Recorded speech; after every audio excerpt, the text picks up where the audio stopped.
What's up, it's Cinema Shogun here, and covering this Titanic sub-story, it's been enough for me. Just covering the information that is coming out and watching this story play out from the sidelines, that has been enough for me. Enough to almost give me like this weird anxiety while I was covering the story, looking at the clock tick down, thinking that these people had a limited amount of oxygen left, thinking about how claustrophobic it must feel being in that little sub down at the bottom of the ocean, panicking with no way to get out. You can't even stand up. I'm telling you, covering the story the entire time, it gave me this little sense of anxiety. So if it was able to do that to me, and I'm sure some of you all were sitting on your the edges of your seat during this story as well, imagine how it feels for the people who once rode upon that sub. Put yourself in the mental state of someone who rode on that very sub, and by the graces of God or whatever higher power is out there, they dodged a bullet, and the sub did not implode while they were on it. Put yourself in the mental state for just one moment of someone who was about to go on that sub, but it imploded before they could. Because you see, there's people out there who luckily survived riding on this sub, and there are people out there who were desperately waiting for their chance to hop aboard. And those people got to feel the same way we feel, but amplified times 10, because they were right on death's doorstep, but I guess it wasn't their time. Now, yesterday I covered some leaked text messages from the CEO of OceanGate. He was frantically texting this billionaire, trying to convince him and his son to ride aboard the Titan, which we now know imploded. He even gave them a $100,000 discount. But something told the guy and his son to not do it. And they hesitated. And it turns out that another man and his son took their spot. Now that has to be a really crazy feeling. Knowing that you and your son were going to be aboard that very mission, but you hesitated slightly because you were worried, and someone else and their son took your spot, and now they're gone. They're gone. Well, it just so happens that this billionaire, this potential passenger of the now imploded Titan, he was on the news speaking out about how he feels about this whole experience, and I want you all to hear from him, because you could hear it from me, but I think you need to hear it from this guy. Before I play this clip, make sure you hit that thumbs up button. It goes a long way into helping this channel grow, and we're almost to 100K. So hit that subscribe button if you haven't already. Hit that thumbs up, drop a comment. Let's watch this clip, and then I'll be right back with more thoughts. You're in Las Vegas right now. I know it's just had to have been just an awful, I can only imagine, last 5 days or so. What's going through your mind when you think about everything that's happened and knowing that you and your own child could have been on that sub? You know, I'll tell you what's going through my mind. It's kind of surreal. Like, this has been an enormous news story, and it's everywhere you look.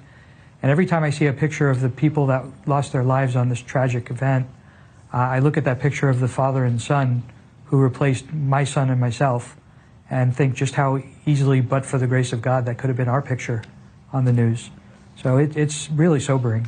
Yeah, I mean, you know, this happened on Father's Day, Jay, last Sunday. You talk about it was you and your son could have been on the Titan. Instead, you were replaced by another father and another son.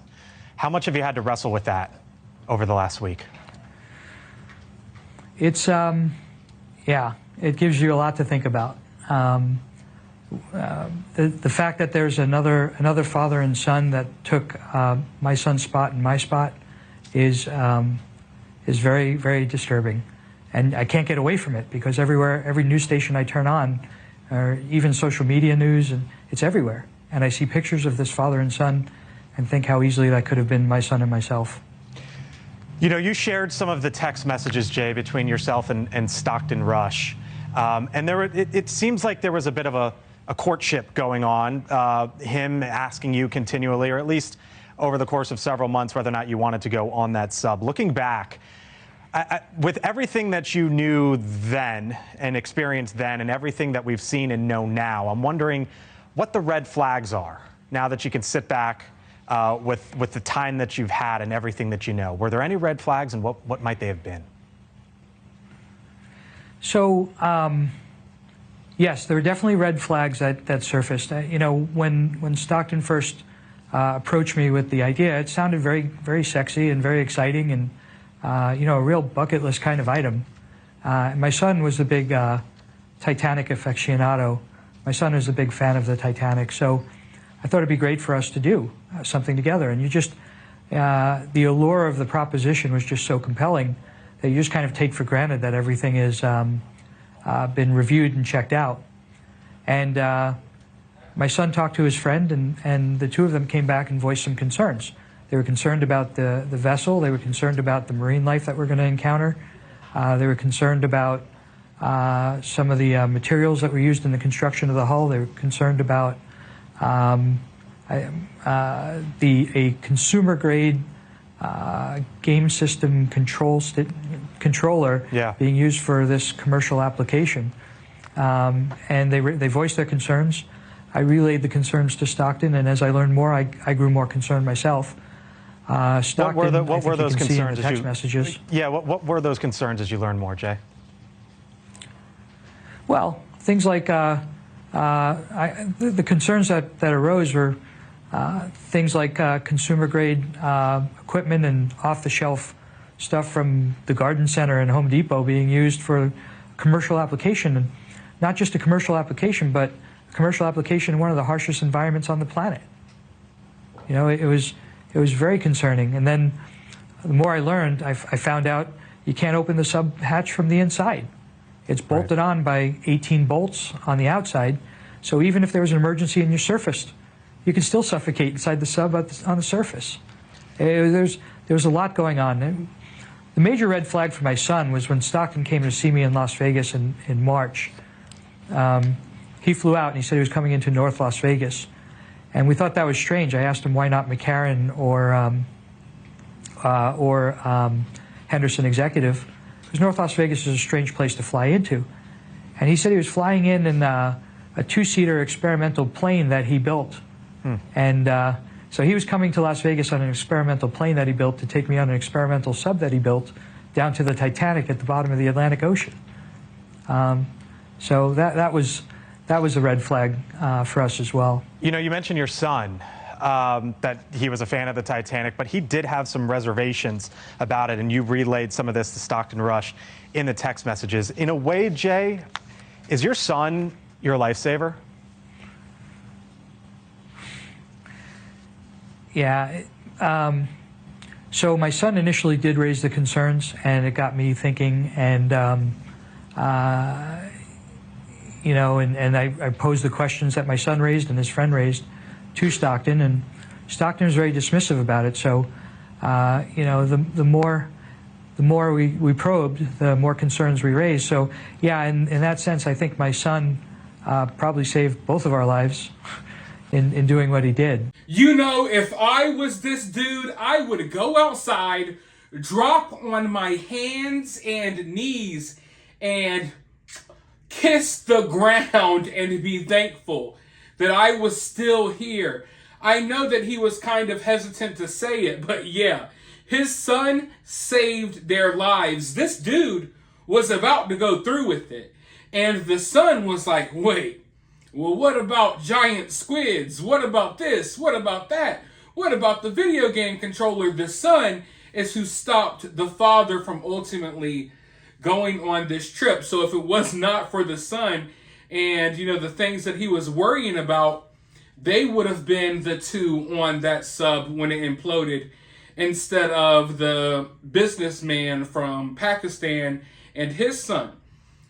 Now, knowing that you were supposed to be aboard that sub and 2 other people took your spots, that's got to be crazy in itself. But knowing that it was another father-son combo, it has to be surreal. It has to feel unreal to this dude. The way they dodged a bullet, they are so lucky.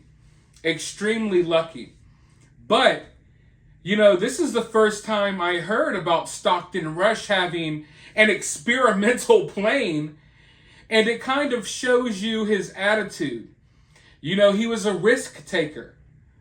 But most risk takers, they take risk on their own, or they find other risk takers to take the risk with them.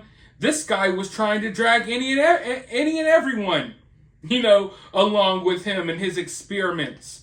You flew into Las Vegas on on an experimental plane, and then tried to get this guy to fly with you on your experimental plane back to a experimental sub, and then dive down to the bottom of the ocean. So many red flags. I mean, Stockton Rush, in my opinion, I don't know the guy personally, but he looks and acts like a walking, talking red flag from everything that I've seen. Just trying to convince everyone everything's okay, everything's safe. Hop aboard the plane that I built in my backyard yesterday, and I'll fly you across the country so we could dive to the bottom of the ocean in a tin can that is controlled by a $29.99 video game controller that he ordered off of Amazon. It seems unreal still to this day. We've been talking about it for like a week now. Yeah, just about a week now, and still to this day, it does not seem real, thinking about, this sub diving to the bottom of the ocean with nothing but a Logitech controller. What in the hell? But yeah, I'm glad that this guy decided against it. Unfortunately, someone else was there to take his spot. Times like this, I thank the heavens that I'm not too rich. I would like to have money and be successful, but I don't want to be so successful that I can just drop $500,000 on a ride to the Titanic and get myself killed. So yeah, I mean, there's so much more information to come out of this story that we still have to go over. I've had a busy day today, going to be a busy day tomorrow, going to be a tough day for me tomorrow. But we'll talk about that in future videos. Right now, let me know your thoughts about all of this down in the comments below. While you're down there, hit the thumbs up button, hit that subscribe button, ring that notification bell, and I will talk to you all in the next one.